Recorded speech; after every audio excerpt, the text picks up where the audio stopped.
All right. All right. Hello, hello, people.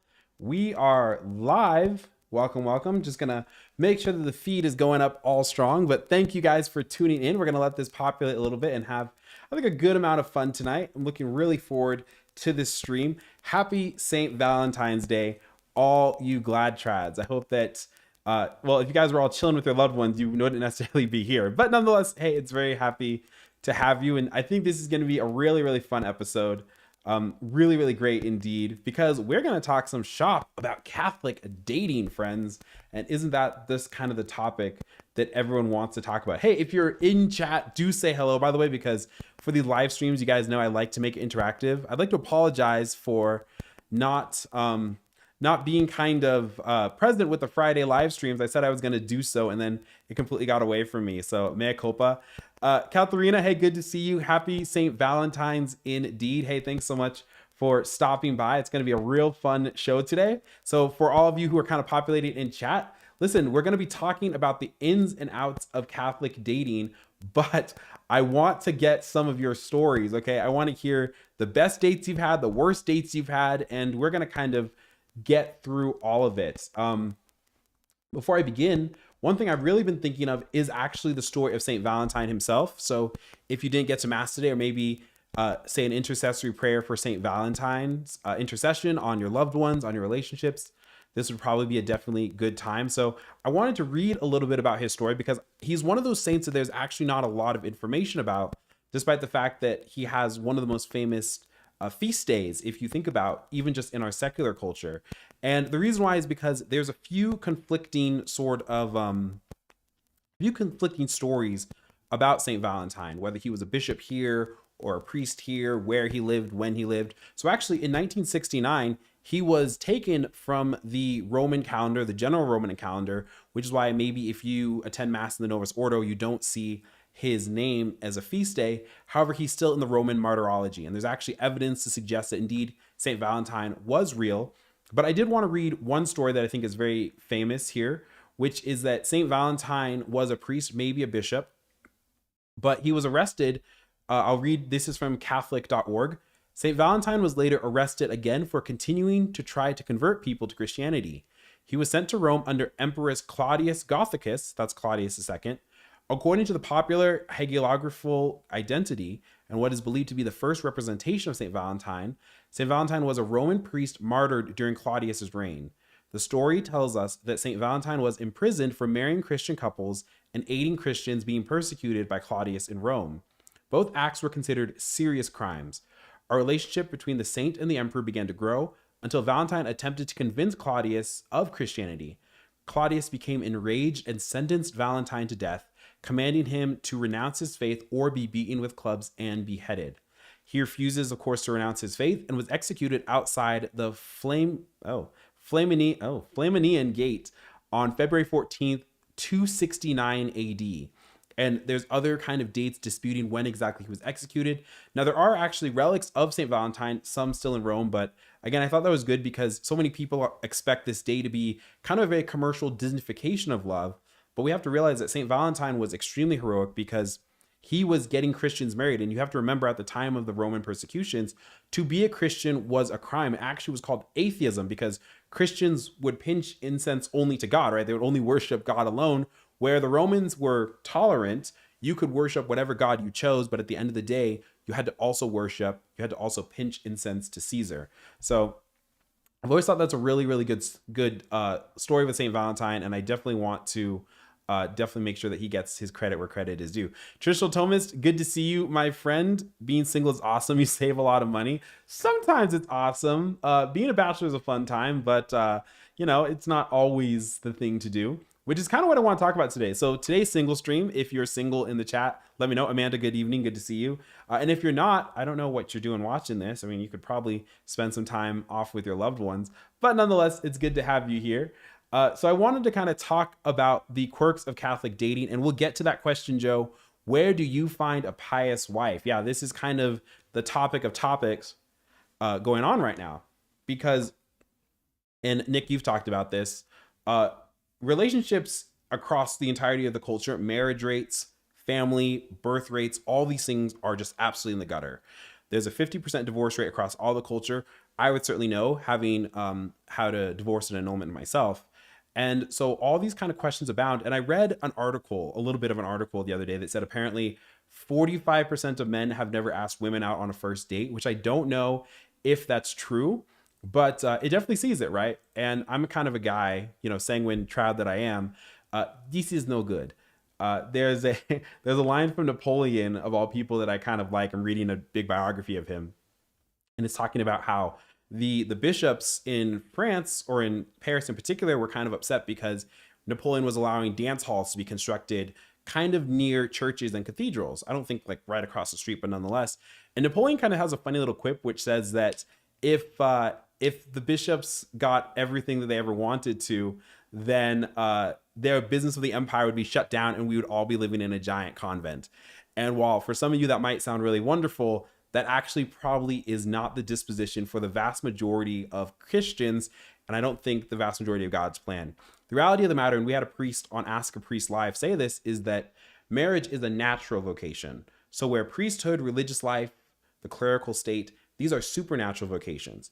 In other words, one doesn't have to convince you a lot of marriage. I think we, across all of culture, time, space, even secular people, seem to understand that there is a good of marriage. And as family life and relationships have collapsed, it makes sense that there's been an attack on marriage. But before we even get to that, we have to live in a world, and I think actually I'm happy that we live in our time, where there's still dating and courting and all these terms, and especially for Catholics trying to both reclaim their faith and make sense of the world as it is. It can be extraordinarily confusing because you hear 1,000 of these terms, and there's all of these kind of social cues and mores and religious cues. But at the same time, like, nobody talks about this, I think, in a way that's pragmatic, especially for young men. So I just wanted to talk a little bit. So you'll hear, I'm going to probably give some tips and tricks tonight. Joe, you kind of asked it ahead. Where do you find a pious wife? And the answer is, well, you probably need to get out there first. And so let's talk a little bit about Catholic dating. But again, for those of you who are tuning into the stream, hey, I want to hear from you guys. I want to hear some of your, how did you meet your spouse? If you're dating or married, I want to hear some good stories, some bad stories, about all the dating kind of stuff. So let me just tell you a little bit about my disposition personally. I'm going to speak, I think, a lot to men because I have a heart for helping my fellow men find and secure themselves into good relationships and good marriages and good family life. And so I'm often involved in the discourse with a lot of guys who talk to me and say, well, I'm just lonely, Jordan. Where do I find a good wife? I can't seem to date. And I think it's a both and, gentlemen. And ladies, I'll talk to y'all too, obviously. But this is kind of where my heart is, because one thing I think God has gifted me of is I've never felt like too much terrible despair on the relationship front, even going through what I went through, right?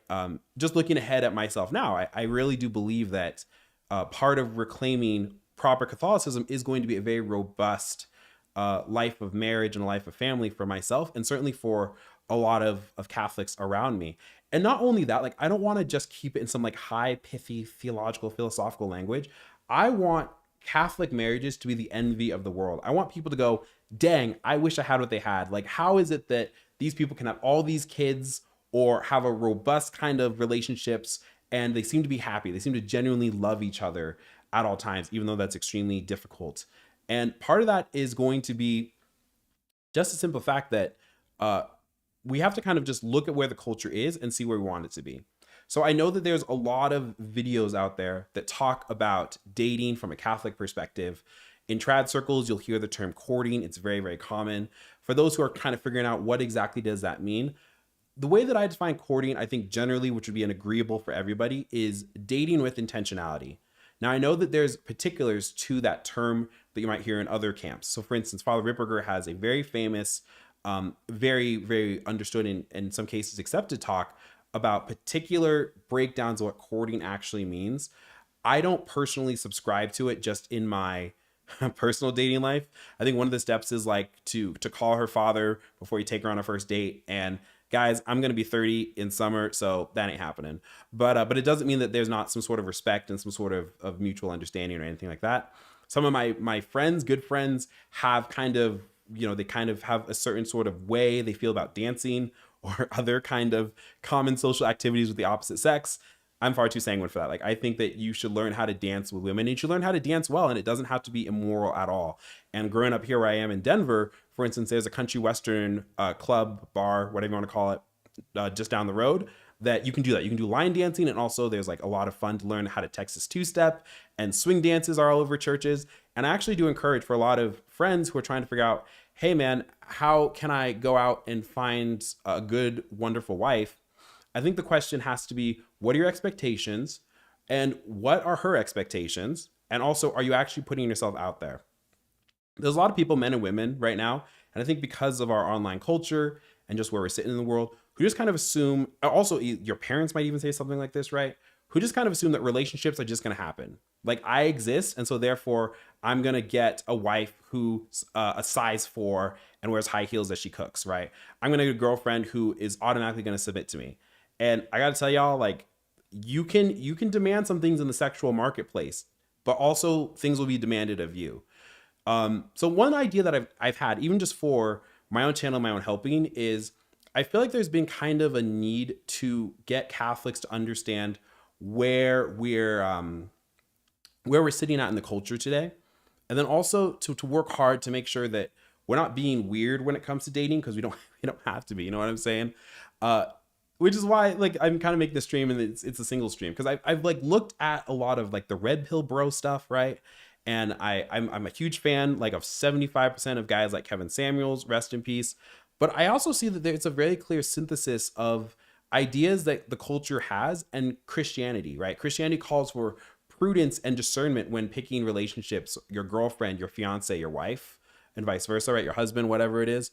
But also it tells us that you have to be bold, and that you have to make sure that your expectations are tempered with reality, right? So oftentimes, even during Lent, you might hear a priest say, listen, don't set out saying, I'm going to pray 10 rosaries a day and I'm just going to crush it, because in 3 days, you're going to burn yourself out and you're going to feel like a failure. Instead, you start focusing on a small tiered system. I'm going to pray a rosary a day, right? This is a realistic expectation. And once you hit that spiritual plateau, you move to the next one. So I'll read some of these comments here. Good to see y'all. I'll just address it directly. Joe Houston, where do you find a pious wife? Well, brother, tell me a little bit about yourself. What countries, what environment? Oh, let's talk about passport bros a little bit. I have no problem if a guy or girl wants to go outside of certainly their boundary, whether that's your county, your state, whatever, to go find somebody who's marriage material. And obviously, when we talk as Catholics about dating, we are meaning dating with intentionality, which means that we're going to talk about marriage material. That being said, you have to understand that different cultures have very different expectations. So this meme about a guy going to Southeast Asia who makes $60,000 and is just kind of a good looking, like, white American guy, and he thinks he's going to therefore snag like the most perfect wife from Thailand or the Philippines or something. Guys, that's not true. And while it can happen, I'm telling you right now that you don't have to go halfway across the world to find like a good traditional wife. All of us know men and women who are good marriage material, even if we're not with them, who might be down the road. So for you, Joe's particular question, I think it applies to a lot of people. What are you doing? Get out there. Like, where are you meeting people? Are you going around to churches and seeing where the young adult groups are? Are you getting involved in, there are groups here in Colorado, right, that do hiking as a bunch of young adults, and they go dancing as a bunch of young adults. And also the friend system is a great system. Like, I'm going on a date tomorrow, and I had a friend call me up and say, hey, I think that you and this person should go on a date. And I was like, all right, like, tell me about it, because it's just a date. And that's a huge thing for Catholics too. We bring all this kind of expectation on something that's just coffee, right? You think, oh man, like, I got to date with intentionality. If I'm not really sure about this person, like, we got to talk immediately about marriage and like where you stand on this and that. How many kids do you want? And I know a lot of guys in particular who are just really awkward when it comes to the subject of women. They have this idealized podium stance of exactly how a woman is to respond. And if she's not like some diehard trad monarchist, then they're not interested. And I'd say, like, guys, that might not be a realistic expectation. Again, like, you got to look at yourself not just in how God holds you in the spiritual sense. Are you a man of virtue, right? Are you following after maybe the way of Saint Joseph? Are you consecrated? Are you saying your prayers, right? Are you staying away from from bad things on the internet, that kind of stuff. But you also have to look realistically at what your sexual marketplace value is, right? If you are a dude who's making like $40,000 and you're a little overweight or something, your sexual marketplace, right? I'm not talking about your dignity, but obviously that might go down a little bit. Kevin Samuels was so good about this kind of stuff, talking to women, right? It's like, if you're walking around like you think you're the cream of the crop and you're just not, then that's just not really going to work out, right? Because you might need to be taken down a peg. And so ironically, the virtue of humility can be practiced a lot with just regular dating. Let's see.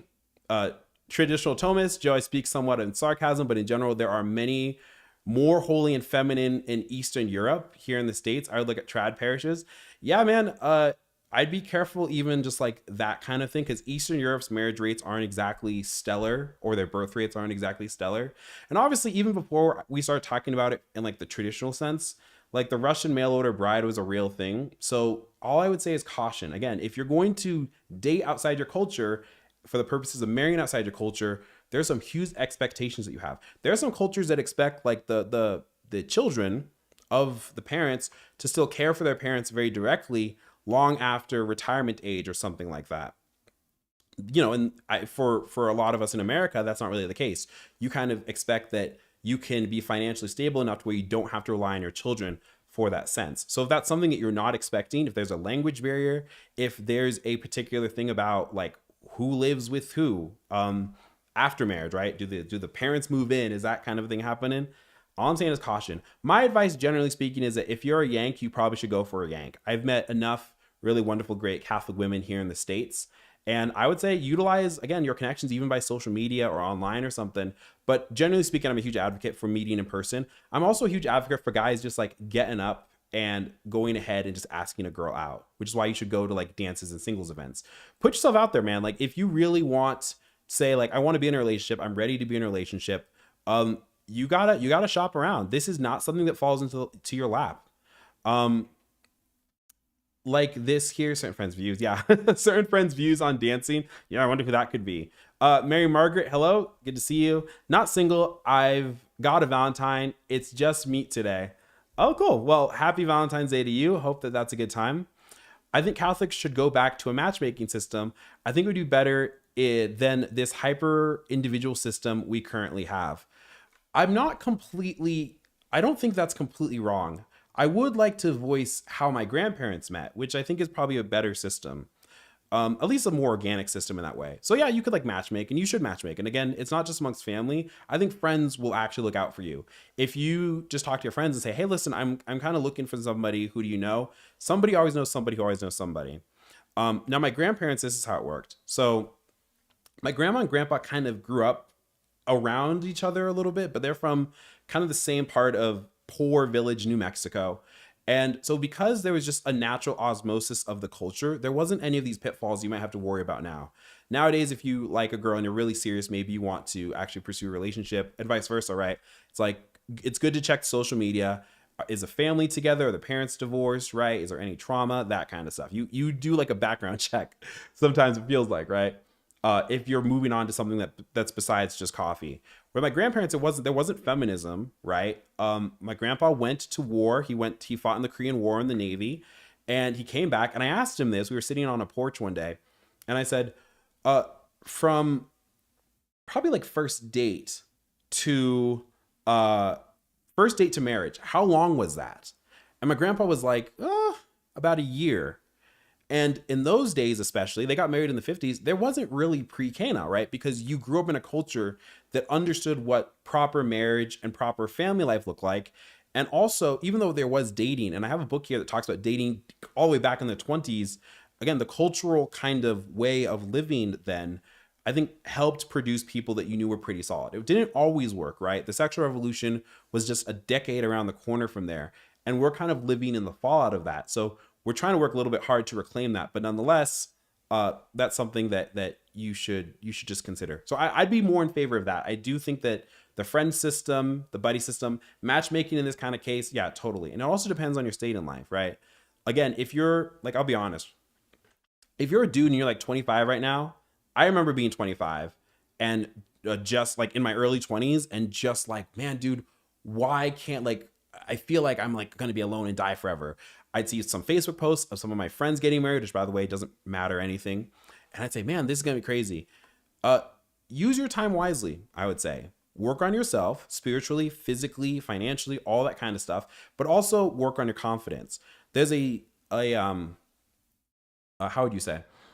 I have this term called killing Dulcinea for guys, and this is why. Y'all ever read Don Quixote? It's one of my favorite books of all time. Don Quixote is a fantastic book. It's about this knight, this Spanish gentleman who goes absolutely mad with ideas of chivalry. And he thinks himself this knight, Don Quixote of La Mancha. And he strikes out on this quest in honor of his patroness, the fair lady Dulcinea. And he gets into all sorts of shenanigans because Don Quixote is a knight living in a kind of magical world, living in a world that's not like that at all, right? It's very like cold, scientific, 17th century Spain. So there'll be, for instance, scenarios where he'll go to an inn and he'll hail these fair maidens out there, but it turns out they're just like the local prostitutes or something. There's a time when he gets beat up by these shepherds because he wants them to declare that Lady Dulcinea is the most beautiful girl ever, despite the fact that she is this like kind of brawny Dorotea chick who lives in the village over. That's what she's based off of. Now, why do I call it killing Dulcinea? There is, at least on my copy, on page 100, Don Quixote is sitting with these shepherds, and he is asking them, or they're asking him to describe Lady Dulcinea, and it's beautiful. He describes her high virtue and her modesty. He describes her good breeding from this relatively new family because they're not related to the Scipios or any of these older families. He talks about how beautiful her forehead is and her fair alabaster skin and all these really beautiful things, how straight her teeth are. It's really lovely. But Don Quixote not Don Quixote, he also doesn't exist, but Lady Dulcinea doesn't exist. He's put this woman on a pedestal, this probably like decent, average looking peasant girl, village over. He has put her on a pedestal and imagined all these wonderful things, but he hasn't gotten to know her. And so I see a lot of guys, like, they take the idea of like, what's the feminine, and they kind of put it into a ball. Like it's like the Aphrodite coming out of the shell kind of thing. They just like put some clothes on her, put a chapel veil on her, and think that she's like out there absolutely perfect, and they ignore anything else that's not the ideal. And then they never approach, right?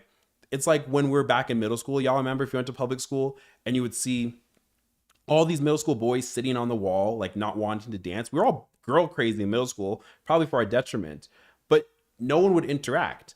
And so my biggest thing I'm seeing is, as far as guys are concerned, it's like, man, dude, like you just got to be confident. And part of being confident is you got to be told no, like a lot of times, enough times where you don't care about saying no.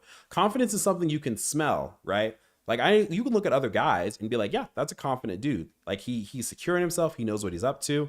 And it's no wonder like he goes up after mass to a girl and goes and talks to her, even if not to get her number, even to shoot a shot and maybe fail, but like he's cool about it. He's not trying to be like too weird about it or anything. So confidence, gentlemen. Love to get a girl on to hammer this in with like the ladies. Who's like an actual Catholic Pearl Davies? Because it's certainly not her. Let's see this question. If you see a girl you find attractive at mass, how do you pursue or be patient? I mean, it's all strategy, right? You just got to be like, hey man, if you see a girl after mass and you want to go talk to her, but you have to just be willing to, like, the worst thing a girl can say is no. But you imagine all these other terrible things that she could say. She's going to laugh in your face and tell her friends and then post on her own Catholic podcast that she got turned on by this creepy guy. It's also context clues. You might hear girls say every once in a while, I've heard this, they'll be like, man, like I went to a young adult event and then I feel like a guy asked me a question and then wanted to know immediately if I'm single or something. Context clues are important, right? So my advice is you should just learn how to talk to people. And then when you think that you have a connection with someone, you should go and pursue that. And if the answer is no or whatever, you can do it in a cool way and don't be creepy. And then you just move on. I've that's at least me. And I'm not just like sitting here like, yo, I know what I'm talking about. But after the stuff I've kind of been through, you know what I'm saying?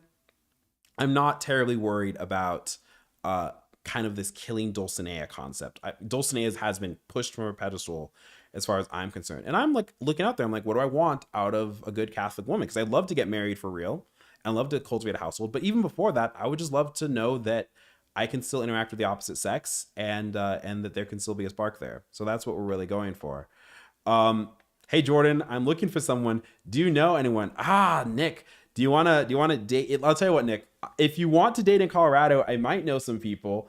Talk to Rudy in Texas, or just wait out wait till I get to St. Louis, because I gotta tell you, shout out to St. Louis. There's some very pretty girls out there, and St. Francis de Sales is a fantastic church. I think it's huge. Pursue if you are ready to try and discern marriage. If you are not ready, then wait. Yeah, that's what I say. That's another thing too. It's like whatever you do, right? I think about what God says: "Be you hot, be you cold, but be you lukewarm. I will chew you up and spit you out." Whatever we pursue, you have to do it with confidence. That's just what that comes back to.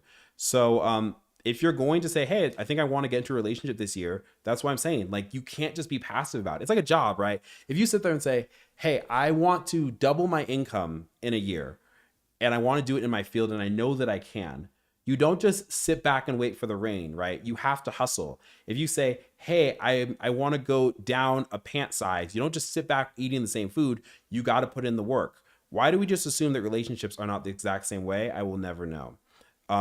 This passivity, man, it's killing us. And it's killing us all across the culture, which is why I'm saying we just got to fix some stuff.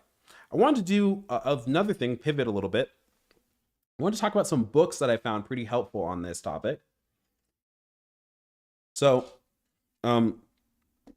these are books that I got during pre-Cana, but these I think are the best of a lot of the different books and stuff I read. One thing with Christian dating and Christian marriage that has always not made me skeptical, but I'm always very attentive to is how much of it stays kind of in the theological, philosophical, which is great. Not dodging. I'm not knocking it whatsoever. But honestly, I think that it's okay to have a very practical and pragmatic view of relationships as well. Because at the end of the day, like, most of history has not had a Disneyfication of marriage, right? And I'm not saying it's bad. You should have obviously attraction to your significant other and a desire for their good, right? And it helps it helps build up that desire for their good if, they happen to be hot. So I think these things are important. But the practical element always does kind of interest me because, for instance, I will never read another book on marriage that doesn't have like World War I soldiers with their bayonets out, because marriage, even in the best of circumstances, is very difficult. And dating in our world right now is just very, very difficult. I think for a lot of things inside as well as some external factors, right? It is objectively true for some of y'all in the chat that there are probably less, the pool of compatibility on one hand is more because we have the internet and instant communication and everyone has a car, right? And everyone has some sort of means to support themselves, where in the other days it might have not been that case. So in that case, like, yeah, the pool is wider, but also I think the skew of social media, online dating, that kind of stuff has also meant that the pool feels a lot narrower, or the competition feels more fierce. The chances of you marrying the girl next door, which might have been one of your only options once upon a time, but also a very sensible option, seems a little less and less. And so I hear you guys and girls out there who are talking about it. By the way, if you've been enjoying, don't forget please to like the stream. That helps. And also to subscribe if you haven't subscribed already. That's also very much appreciated. So anyway, onto these books. If you're maybe you're at the stage, maybe you're dating and you're actually looking for kind of figuring out like what those next steps are. Maybe you're looking to get married and you're just kind of looking for a good sense of books that will help you. This is one of my favorite. This was like a sleeper copy I picked up of my own volition. This thing's called Plain Talks on Marriage. And it's by Father Fulgence Meyer, Orders the Friars Minor. He's a Franciscan. Guys, this thing was written in the 20s. But outside of a couple of outdated terminology, this thing is like absolutely a killer, because it's very much like, it's a great blend of the theology of what Christian relationships ought to be, as well as just certain practical kind of steps. So especially if you are engaged, I would totally recommend this book. But I'm a huge believer that you should read books about such things, even if you're not dating or engaged, because it also just teaches you about yourself. How can I kind of be a better person? It talks through some cases. The Weakness of the Flesh is one of these titles here. It also talks about like the danger. In this case, it's written in the 20s, so it talks about the dangers of parking, right? How far is too far? All that kind of stuff. In a really good 1920s way of writing, which I've always kind of appreciated. The next kind of books I'd recommend is Father Leo J. Kinsella wrote 2 books. One is called The Man for Her, and the other one is called The Wife Desired. And so what happens is that this is usually given to a couple, and the man for her is for the guy, and the wife desired is for the girl. And they're just kind of really good. Again, a good blend of theology and also just practical application. I think in the opening of The Wife Desired, which is a fun book, and you should read both, honestly. If I remember correctly, it talks about like how men are very simple creatures, and how there's this one wife who she doesn't understand why her husband just won't help around the house. And it turns out guys are like mission oriented. So instead of nagging a dude, you just discover that you just praise him when he does something well, and then like say like a nice thing like, I really appreciate how you help me around the house, and I hope that we do it more, or something like that. And guys are very simple. They're like, yo, my mission succeeded. So totally recommend these. They're relatively inexpensive, and if you have a good priest, they probably would be recommended in pre-Cana. Joe, are you going to Rome this Jubilee, bro? Dude, no, I'm not going to Rome. I was in Rome at this point a year ago. Yeah, that sounds right. Like 2 years ago. Yeah, 2 years ago. But I wasn't really planning on going this Jubilee year. Maybe I should. I've never done the Holy Doors before. Oh, that man reminds me. Guys, yo, pray for Pope Francis. He's not looking good. And I know that I've made some videos and I've been a little bit critical in some of the things that he does, but I still hold that he is the Holy Father. And he's just not doing well. I think he went in for bronchitis. So maybe say some prayers, talk to St. Valentine today, and see if the Holy Father can be relieved of anything. And, you know, we all have an hour of our death, but certainly not trying to kind of dance around the ill or anything. As Christians, we don't wish for the death of anyone. We don't wish for anyone to get bad. I wish the Holy Father would stop abusing his most loyal sons. That's Trads, who he keeps whipping. But nonetheless, it's very, very important to pray for the Holy Father, because this is going to be it. All right, so let's see now. Chat looking good. If y'all have any questions or anything, would love to hear. For those who are kind of new into this, don't forget to give a like, by the way, to the stream. And if you guys have dating stories, I'd absolutely love to hear it. Maybe I can tell some of mine. I'll tell you guys the first time I got my heart broken. And no, it's not this big one. It's the one from middle school. But if you want to, I'd definitely love to hear from you guys. So let me tell you this, right? Let me tell you how terrible puppy love is, because I was in 6th grade. Like all 6th grade boys, I was heavily, heavily in love. You know, my nephew's 11 right now, so it's kind of funny seeing the same beats play out in a different way. He's just an angsty preteen. I think I was like the hopeless romantic type. And guys, I thought, I fell head over heels in love with this little 6th grade girl.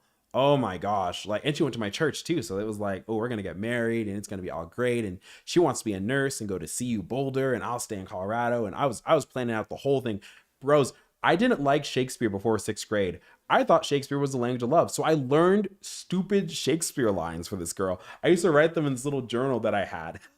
So anyway, Valentine's Day, at this point, 18 years ago, she got me this chocolate rose. It was this chocolate rose in this nice plastic casing. And I was like, man, that's it. It's love forever. I probably wrote her like all these like letters about how I profess my great 6th grade love for her. And I hope that one day my parents drive us to a date or something. And then, like any 6th grade girl does, like she dumped me, and I was devastated. So what I did is I went outside with my trumpet, and I buried the rose. There used to be an old anthill at the bottom of the pasture I grew up at. And I buried the rose in that anthill, and I proceeded to play taps in front of all my neighbors and everything. So, you know, this chocolate rose is in the ground. I'm playing taps and all crying, and I'm sure writing angsty poetry lyrics and all that kind of stuff. And later, like 15 minutes after I go back inside, my 2 little siblings dug up the chocolate rose and ate it, which was a symbol that my love was forever ruined. That's when I learned never to trust women. No, I'm just totally playing.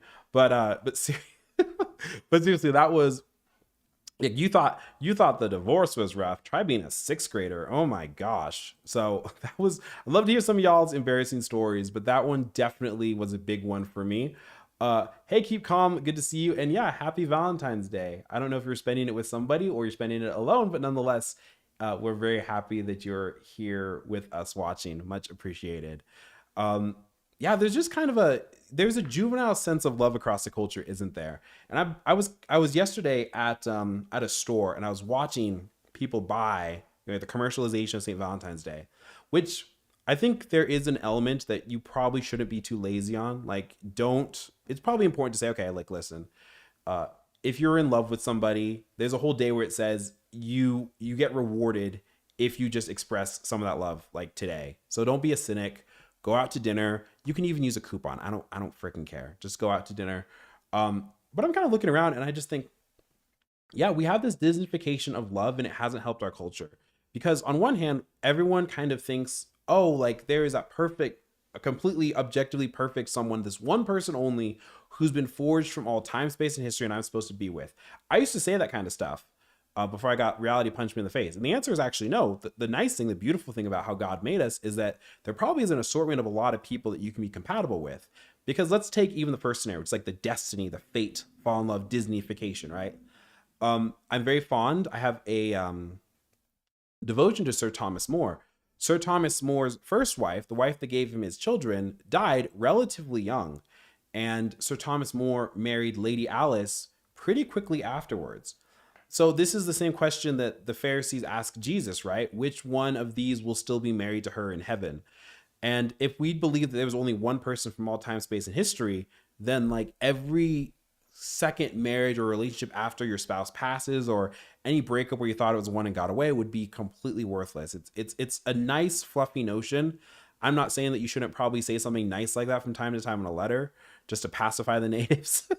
but it's not true, right? It's not true. And unfortunately, I think that media hasn't given us a lot of deep set sacrificial love, whether that's on the dating stage or in marriage, of course, which is what dating should be oriented to. And that also is unfortunate, because here's an example. I was watching it today. I know, I guess live streams are pop culture references, right? So Kanye West is divorcing his second wife, whatever it is, Bianca, homegirl. I don't really pay attention to this kind of stuff. The reason I'm putting this on is I was watching a Michael Knowles video about it, and he said this is unfortunate because marriage is actually a public sacrament, and I certainly know that. And when you see the breakup of marriage over, and it wasn't like theirs was like poster child. I'm not saying like look up to that for like the standard, but I'm saying that somehow, even without being a Christian or religious person, we understand deeply that marriage is supposed to be a fundamental institution of civilization. And so Christians, we got to work harder about defending what good, authentic love looks like. And it's not always sunshine and roses, although there's an element that should be, right? Like I said earlier in the stream, I want Christian relationships to be the envy of a lot of people. I want people to go, man, like I want what they have, and why don't I have it? The secret will be Jesus, at the end of the day. But to really express that, and it's not just all agape, and it's not just all platonic.